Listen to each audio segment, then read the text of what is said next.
My home country, Vietnam, has been forced to fight through many wars to gain our independence. Throughout our struggle for freedom, millions of our people sacrificed their own lives so that my generation can live in peace. In order to commemorate those who sacrificed their lives and health for socialism and freedom from colonialism and imperialism, the date of July 27th has been our Martyrs and Injuries Day, going all the way back to 1947. This year, 2022, is the 75-year anniversary of this important day, and one of our national TV channels, VTV1, produced a 2-hour-long live show dedicated to people who joined or have family members who joined the wars in the past. In this video, I have translated some of these true stories told by veterans and families themselves in their own words. I hope through these moving stories, you will have a different perspective, a true Vietnamese perspective of what the world calls the Vietnam War, what we in Vietnam call the resistance war against imperialist USA.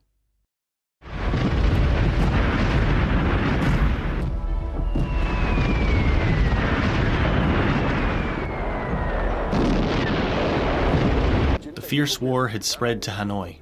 No student could comfortably sit and study in the lecture hall anymore while the war is coming. We were all ready to put aside our pens and books to go fight in the war. I received the enlistment notice when I was having my summer vacation. My biggest worry at the time was that I hadn't built a decent house for my family yet. I loved and cared for my parents and my younger siblings so much.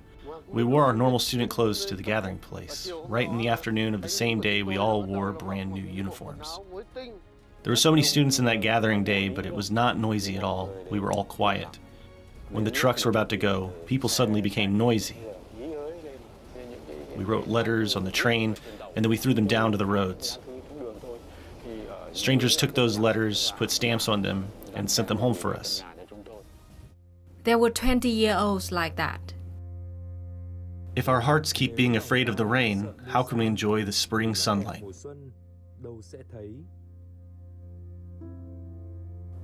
That was the diary of my older brother.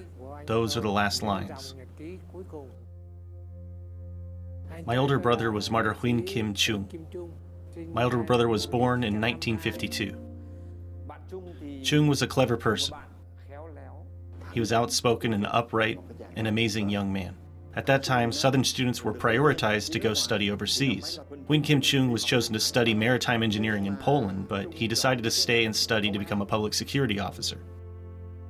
My older brother wrote a letter to ask for a probationary post in Quang Binh province. In 1972, the war became increasingly fierce in both the North and South Vietnam. In the North, after temporarily ceasing bombing, the U.S. Empire started bombing the north side of the 17th parallel again. Quang Binh province was called the fire coordinate since it had to bear bombs and bullets from the U.S. day and night. Huynh Kim Chung, a 20-year-old trainee, along with many other youths, volunteered to go fight in this most fierce combat zone.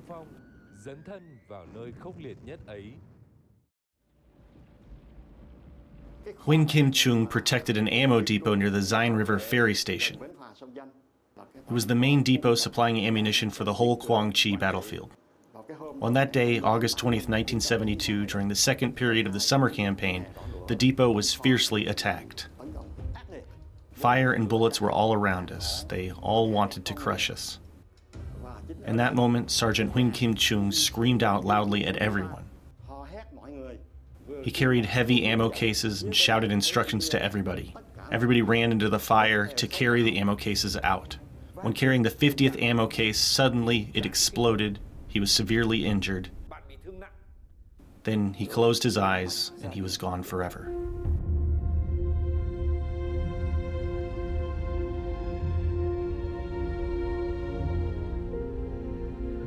He was just 20 years old. He hadn't even held any girl's hands yet. He could never be a husband, a father. He unconditionally sacrificed his future for the nation.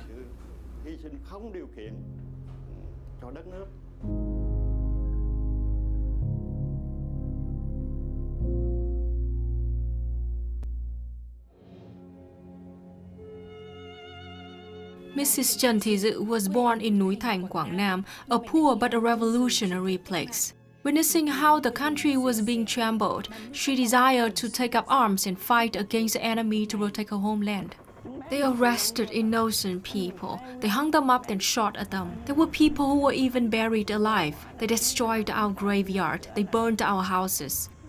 How can I protect my homeland? Join the revolution. To free my nation was the only way. At the age of 17, she volunteered to join the local guerrillas. Then she became a soldier at the age of 18. She then immediately joined a female team to go fight in the battlefield. We lay down in the canal day and night to follow and spy on our enemy. Whatever man can do, we can also do. The US called this place the White Belt. We called it the Americans' killing belt. This belt belonged to the first American soldier that I killed. I can't remember how many American troops that I eliminated. I received 2 Heroes to Destroy America medals. But the sacrifice of my comrades was so much that no matter how many of the enemy that I eliminated, I could never have enough revenge. In her memories, Dự never forgets her comrades who died at just the age of 19 and 20. None of them had a lover. The person that I have with the strongest memory is Miss Huỳnh Thị Liên, a squad lieutenant. She took the assignment of eliminating Vietnamese collaborators. This one collaborator always had a whole platoon to protect him. At 9 a.m. April 10, 1971, she went to the headquarters and threw grenades at them. It was too close so the grenade didn't explode in time. The whole platoon chased after Liên. She fought until the last bullet. Then she lay down forever in her homeland.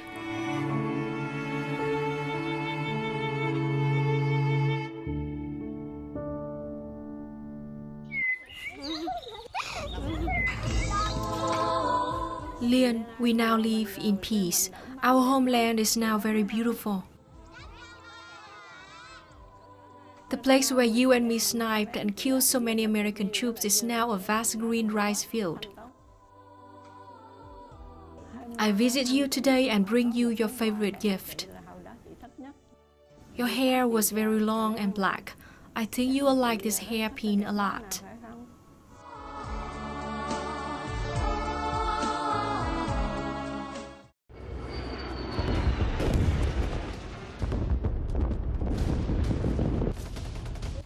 Binh Dinh battlefield was the place where we had to fight against a large number of invaders. According to documents of Division 3, during 10 years of fighting, there are about 20,000 martyrs. We only found a very small number of their bodies. On the night of December 26, 1966, there was a very fierce fight at Swan Sun Hill. That battle was fought by Regiment 22, Division 3, Golden Star. It happened really fast. We won, but our losses were severe. It happened in the middle of the night, so we could not find and bury all the bodies. We didn't know where to find them. I personally went looking for bodies of martyrs. Even if I have to hire cars, I will still go. Veteran Dang Ha Thuy had spent many years collecting information about the locations of the martyrs' bodies. With the help of many Vietnamese and foreign friends, Mr. Thuy talked to many U.S. veterans who fought in the Swan Sun Hill in December 1966. Hundreds of letters and messages have helped him find lots of important information. Colonel Bob was a U.S. soldier who fought in this battle. He was also just 18, 20 years old at the time. After Tet holiday, Bob sent me a 5-page-long letter with detailed reports from 5 other U.S. soldiers telling exactly what they did and where they did it on that night on Swan Sun Hill. This information is like gold to me. I appreciate it a lot. From the information we got from veteran Dang Ha Thuy, right from March 22, our provincial military command started searching for our martyrs' bodies on Swan Sun Hill. Swan Sun Hill is pretty big and the terrain has changed over the years, but we successfully located the dead bodies based on the information that we received.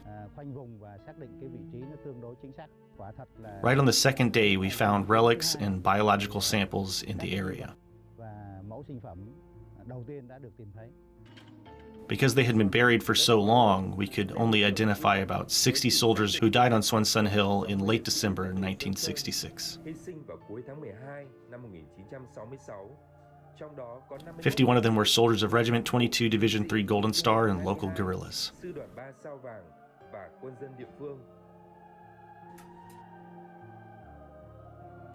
A solemn memorial celebration was held to welcome the soldiers home. I was so happy that I couldn't sleep. My torment was finally lifted. My only motivation is that I do this for my comrades, for their family members. When our soldiers died, their dead bodies were dragged away by the soldiers of the other side. They lined the dead bodies up and then used a bulldozer to bury them all. This truth broke my heart. I was so happy that I cried. My heart was broken when I saw my older brother lying there with a torn-up shirt. More than 60 martyrs were brought home even though we could not identify all of them. But this shows the never-ending effort of survivors in looking for the bodies of our martyrs and bringing them home.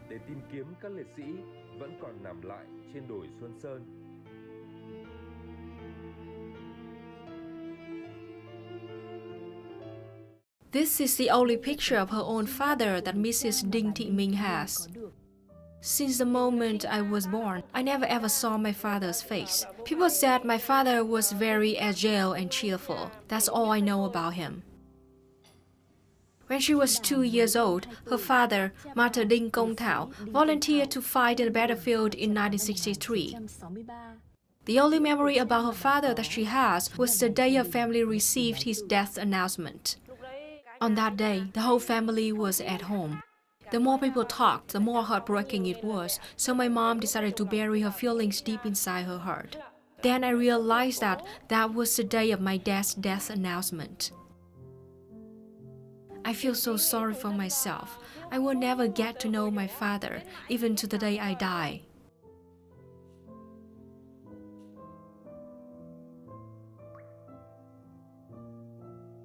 Most of the documents about Martyr Đinh Công Thảo were lost due to many floods in this harsh land. Therefore, his family could not know more about his stories for the last 55 years.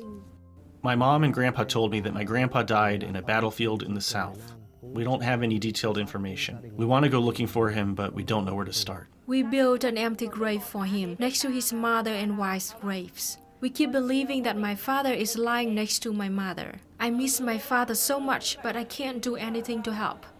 I lost my mother and then my older brother. I lost everyone that I love. I'm so lonely, Father. In 2022, Team K-53 of Kon Tum Military Command, along with Department of Labor, War Invalids, and Social Affairs of Kon Tum Province, successfully identified the names and information of 33 martyrs' graves in the cemetery of Ngọc Hồi district. One of the newly identified martyrs was named Đinh Văn Thảo, and he had the same information with Martyr Đinh Công Thảo. This is a grave that we, Team K-53, found in Cambodia. According to the files, he was buried very carefully. There's a rock on the head of the grave with a number on it. We had to open every single grave to look for the remaining relics. Even to this day, we continue to find the names of many unknown martyrs.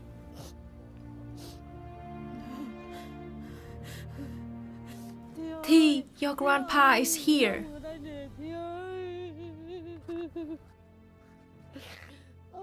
Dad, you have been here the whole time. Me and my mother had no clue that you are right here. I'm 62 years old already, but this is the first time I have met you. You are lying here under a grave.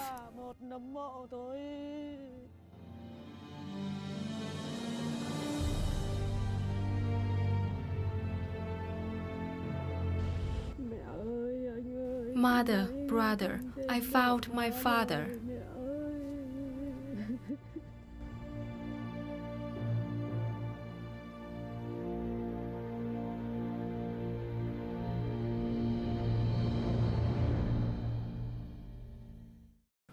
My family was informed that my uncle had died in the battlefield in the south after the country was unified.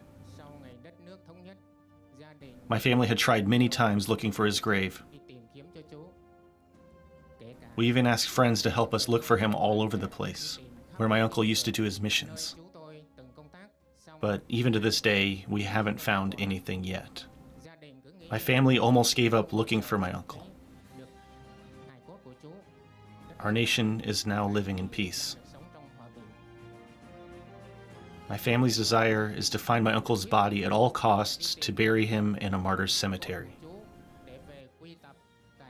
This is my family's biggest desire. Division 5 found this hairpin made from stainless steel next to the body of martyr Do Van Bun. I, on behalf of the soldiers of Kon Tum province, give this relic to the family of martyr Do Van Bun.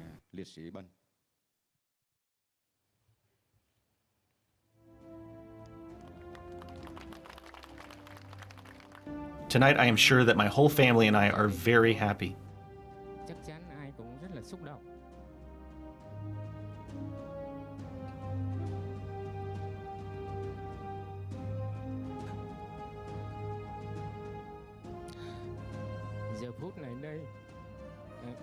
In this moment, when we know this accurate information about my uncle, we are so happy.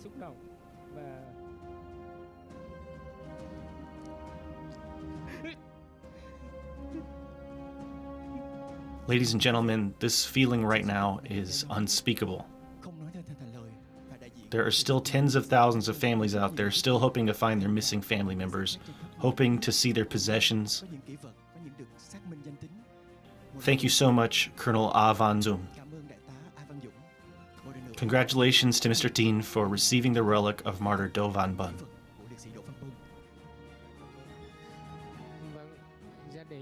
We are very much thankful to the Martyrs Recovery Team for helping us to find my uncle,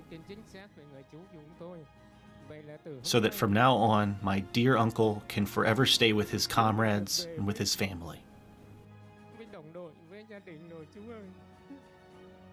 He was a bit chubby. He had a big round eyes and bright skin. He was very handsome. If he was still alive, he would be 78 this year.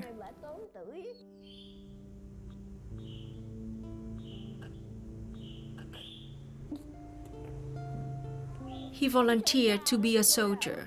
His father's friends tried to keep him home, but he insisted on going. He kept insisting to go fight on the battlefield. If I kept him home, we would lose our nation, so I let him go.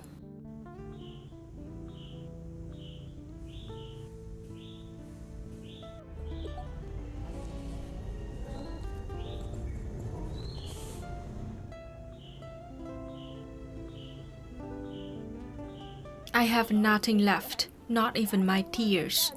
I just know that he's now in Núi Thành Cemetery, but I don't know exactly in what grave he lies. He still hides from his mother. He just left and never came back. I don't know what date that he died on. I took the National Day of Recognition to be his death anniversary.